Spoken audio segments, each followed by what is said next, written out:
بالقرآن واجعله لنا إماما ونورا وهدى ورحمة.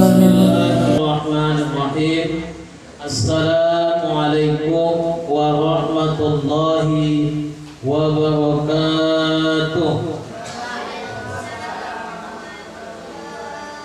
الحمد لله رب العالمين وبه نستعين على أمور الدنيا والدين. أشهد أن لا إله إلا الله وحده لا شريك له وأشهد أن محمدا عبده ورسوله الذي لا نبي بعده. اللهم صل وسلم وبارك على سيدنا محمد وعلى آله وصحبه أجمعين. أما بعد. Pada Allah, mari kita bersyukur atas segala nikmat yang telah diberikan Allah kepada kita, terutama nikmat memiliki anak-anak yang saleh. Ibu dan bapak harus mampu menjadikan mereka anak-anak yang saleh. Baru lagi tadi malam saya baca hadisnya, yaumil akhir kelak ada orang tua terkejut. Semasa hidup di dunia amalannya tak seberapa, biasa saja amalannya, hanya lolos kewajiban saja mungkin. Lalu tiba-tiba di akhirat dia mendapatkan derajat yang tinggi, sehingga orang tua itu terkejut dan bertanya, ya Allah, kenapa aku bisa mendapatkan derajat yang tinggi ini? Kata orang tua tadi. Lalu apa kata Allah? Karena kau mempunyai anak yang soleh, lalu anak yang soleh itu terus mendoakanmu, meminta kepadaku agar dosa-dosamu aku ampunkan, kata Allah. Itulah kebahagiaan orang tua nanti di yaumil akhir kelak. Terkejut orang tua itu, karena sadar orang tua itu semasa hidup di dunia amalannya tak seberapa, tapi karena memiliki anak-anak yang saleh, maka diangkat Allah derajat orang tua itu nanti di yaumil akhir kelak. Dalam hadis memang dikatakan doa anak yang saleh, akan tetapi bukan hanya berdoa dulu mereka baru kita mendapatkan pahala dari sebab kesolehan mereka, akan tetapi setiap kebaikan yang mereka kerjakan itu akan berimbas kepada kita. Jadi mari bekerjasama gitu. Kami adalah partner ibu. Kewajiban mereka ini, kewajiban ibu terhadap mereka adalah memberikan pendidikan agama kepada mereka. Karena ibu mungkin sibuk, ada yang kerja, tak sempat memberikan pendidikan agama kepada mereka secara langsung. Ibu antarkan mereka ke sini, maka jadikanlah kami partner ibu. Marilah kita bekerja sama untuk menjadikan mereka anak-anak yang soleh. Dan saya harap setelah nanti selesai jenjang pendidikan tingkat dasar, masukkanlah anak-anak kita ini ke sekolah agama yang lain. Bukan saya membilang sekolah umum tak bagus, tapi pastinya Bu, pendidikan agama itu pasti berkurang. Atau kalaupun tetap masuk ke sekolah umum, tetaplah mereka kasih pendidikan agama entah di mana pun, selama itu belajar agama. Jadi Bu, mari kita bersyukur kepada Allah karena Allah titipkan anak-anak yang soleh dan solehah kepada ibu, dan jagalah amanah itu dengan terus memberikan pendidikan agama kepada mereka. Dan mari kita bekerja sama Bu untuk menjadikan mereka anak-anak yang soleh. Salawat berangkaikan salam mari kita hadiahkan kepada Nabi besar Muhammad sallallahu alaihi wasallam. Allahumma salli wa sallim wa barik alaihi. Semoga dengan memperbanyak salawat kepada baginda Rasulullah sallallahu alaihi wasallam menjadi sebab bagi kita semua, bagi keluarga kita untuk bisa mendapatkan syafaat dari Rasulullah sallallahu alaihi wasallam di yaumil akhir kelak. Amin ya rabbal alamin. Yang saya hormati ibu-ibu, bapak-bapak, orang tua santri yang hari ini berkenan hadir untuk mensukseskan acara khataman santri-santri TPQ Al-Insan. Semoga Allah berkahi pertemuan kita ini dan menjadi sesuatu yang bermanfaat bagi kita semua.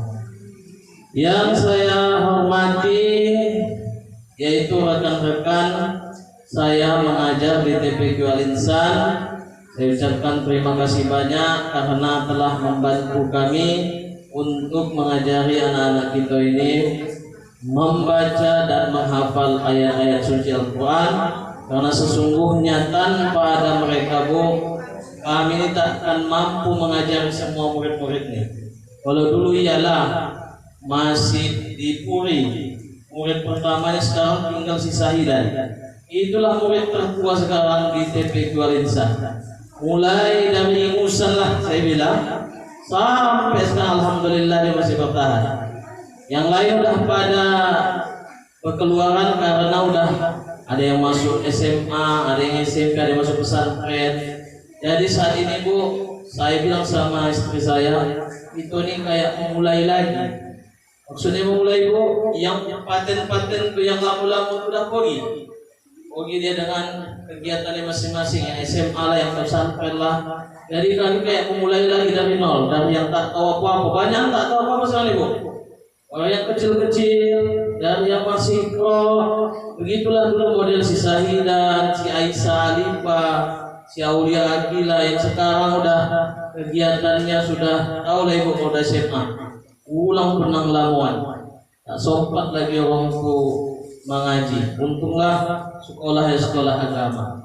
Jadi ini kami kayak memulai lagi, mencari bibit lagi, mencari yang mampu, yang potensi. Itulah kondisi sekarang ini. Dan yang saya sayangi serta saya banggakan, khususnya santri-santri yang hari ini khatam Al-Quran. Saya sampaikan, Bu, saya pada acara khataman ini bukan berarti hendak tamat mereka, tidak.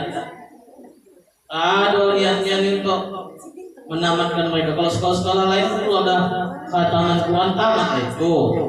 Kalau saya tidak. Tapi kalau ibu berpikiran udahlah cukuplah anakku khatam, ibu lah itu. Saya tak ada memaksakan. Cuman harapan saya, dan saya tak paksa harus mengaji di sini, tidak, Bu.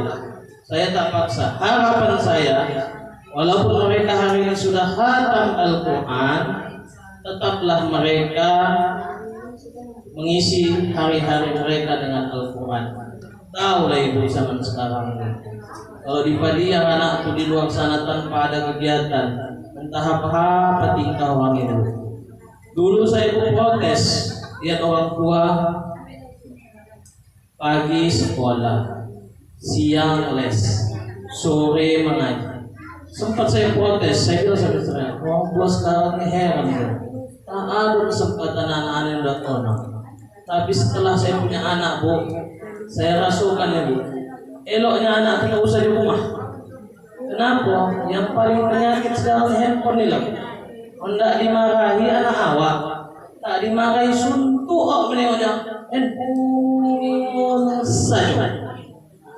Jadi anak saya begitu, pagi sekolah, siang mengaji, malam saya leskan saya leskan bahasa Arab di sana. Daripada dari rumah ni untuk saya handphone. Dulu saya berpikirnya, tak tahu tuan memang tak tahu capek. Padahal udah punya anak, udah mulai bosan anak saya. Baru saya sadar, patutlah orang tua yang saya ceritakan dulu itu menyuruh anaknya di luar saja belajar. Ternyata inilah yang dirasakan orang tua dulu. Jadi daripada mereka tak ada kegiatan, eloklah mereka tetap mengaji, apalagi ini kegiatan agama yang tentunya bermanfaat bagi mereka dan kedua orang tuanya. Jadi Bu, mereka saya hantarkan memang anjuran agama. Jadi heran saya kalau ada orang tua, saya sampaikan untuk buat hataman Al-Quran, saya tak apalah loh Ustaz. Apalah saya sebut orang tua yang mana? Saya tak apalah loh Ustaz dihatamkan anak saya. Padahal ini adalah perbuatan yang dianjurkan oleh agama, bukan perkara bid'ah. Kalau perkara pulut niru, bid'ah memang ini. Tapi ada filosofinya.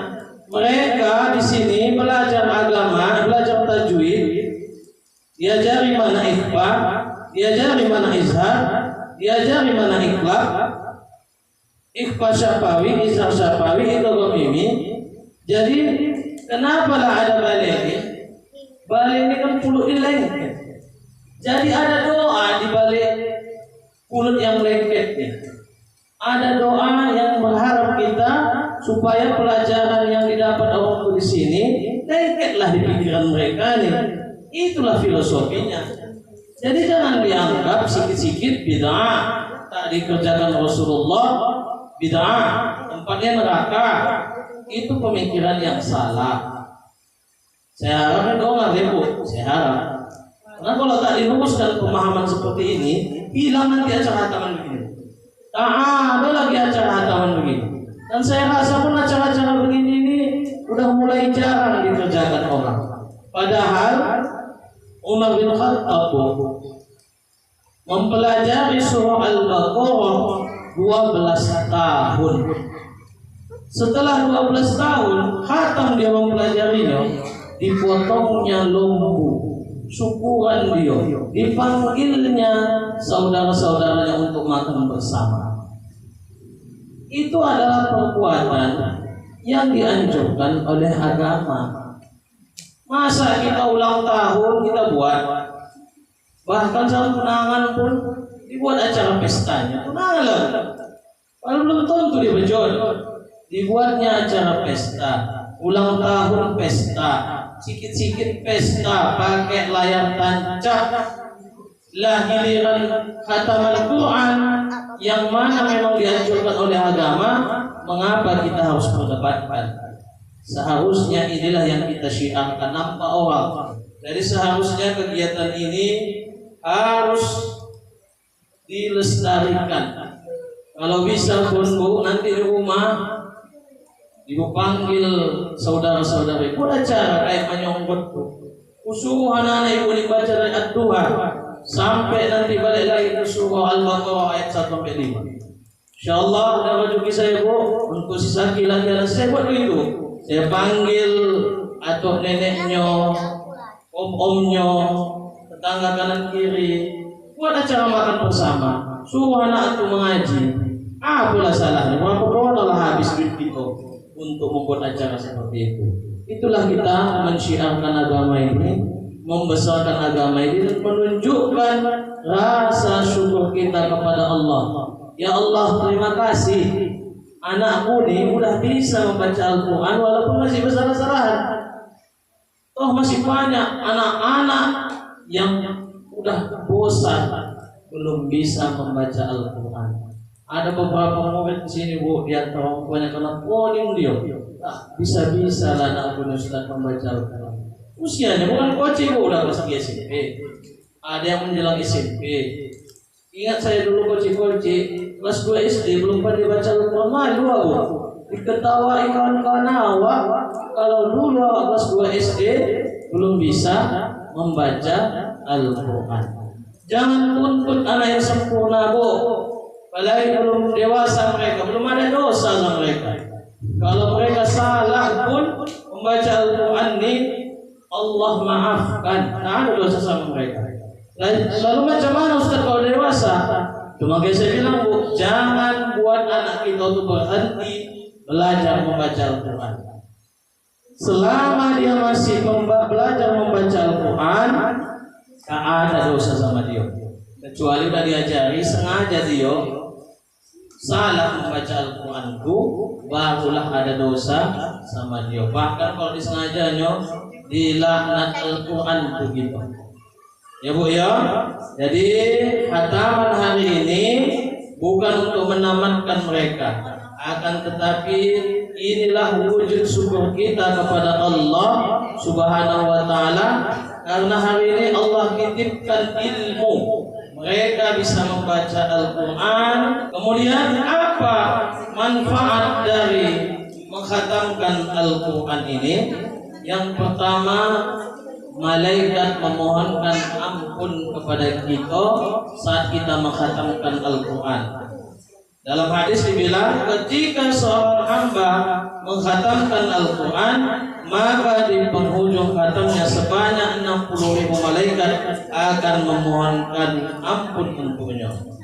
Nah, jadi nanti Bu, udah di ujung nanti adalah 60.000 malaikat yang hadir bersama kita ini mengaminkan dan memohon ampunkan kepada yang khatam tadi ampunan. Itulah yang akan kita dapat. Yang kedua, diberikan syafaat. Siapa yang membaca Al-Quran, nanti di yaumil akhir kelak dia akan mendapatkan syafaat dari Al-Quran.